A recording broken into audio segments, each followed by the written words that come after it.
இது மட்டும் நீங்க முயற்சி பண்ணி தாங்க பாப்போம். ஒரு வருஷம் நீங்க சொல்லுங்க.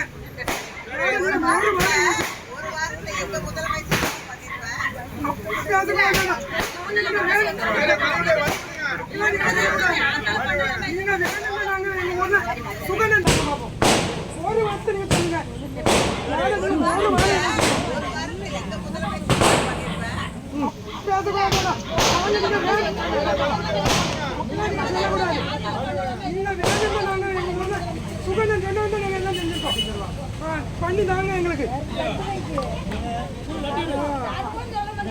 ஒரு வாரம் அவங்கள நீங்க பேசவே கூடாது, நீங்க செய்யணும்.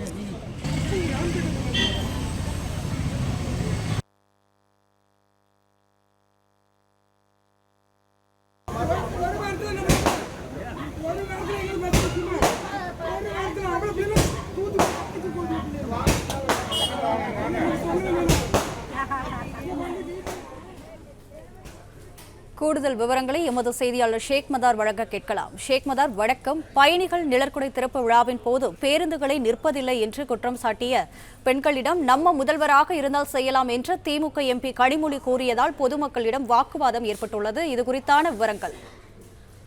வணக்கம். தூத்துக்குடி மாவட்டம் திருச்செந்தூர் அருகே உள்ள காயல்பட்டம் நகராட்சிக்கு உட்பட்ட ஓடைக்கரை பகுதியில் திருச்செந்தூர் சட்டமன்ற உறுப்பினர் அனிதா ராதாகிருஷ்ணனின் சட்டமன்ற தொகுதி மேம்பாட்டு நிதி 6.50 லட்சம் மதிப்பீட்டில் புதிய பேருந்து நிறுத்தம் அமைக்கப்பட்டுள்ளது.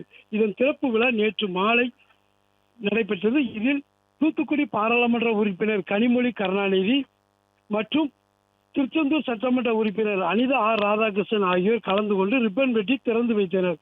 அப்போது அங்கு வந்திருந்த பொதுமக்கள் இந்த பகுதிகளில் பேருந்து நின்று செல்லாது, இந்த பகுதியில் பேருந்து நிறுத்தம் ஏன் அமைக்கப்பட்டுள்ளது, இங்கு பேருந்து நின்று செல்ல நடவடிக்கை எடுக்க வேண்டும் என கனிமொழி எம்பியிடம் கோரிக்கை வைத்தனர். அப்போது கனிமொழி கருணாநிதி நம்ம ஆட்சியா நடக்குது, இப்ப நம்ம முதல்வர் இருந்தா உடனே செஞ்சிடலாம் அப்படின்னு சொன்ன உடனே அந்த பகுதி பெண்கள் ஆத்திரமடைந்து அவர்களிடம் கடும் வாக்குவாதத்தில் ஈடுபட்டனர். இதனால் அப்பகுதியில் பெரும் பரபரப்பு ஏற்பட்டது. இதைத் தொடர்ந்து அந்த பகுதி மக்களிடம் பேசியவாறே அனிதா ராதாகிருஷ்ணன் எம்எல்ஏ மற்றும் கனிமொழி எம்பி காரில் ஏறி சென்றனர். இதனால் அந்த பகுதியில் சிறிது நேரம் பரபரப்பு ஏற்பட்டது. மற்றும் ஆப் ஸ்டோரில் இருந்து பாலிமர் செயலியை QR கோடு மூலம் பதிவிறக்கம் செய்யுங்கள். செய்திகளை உடனுக்குடன் பெறுங்கள்.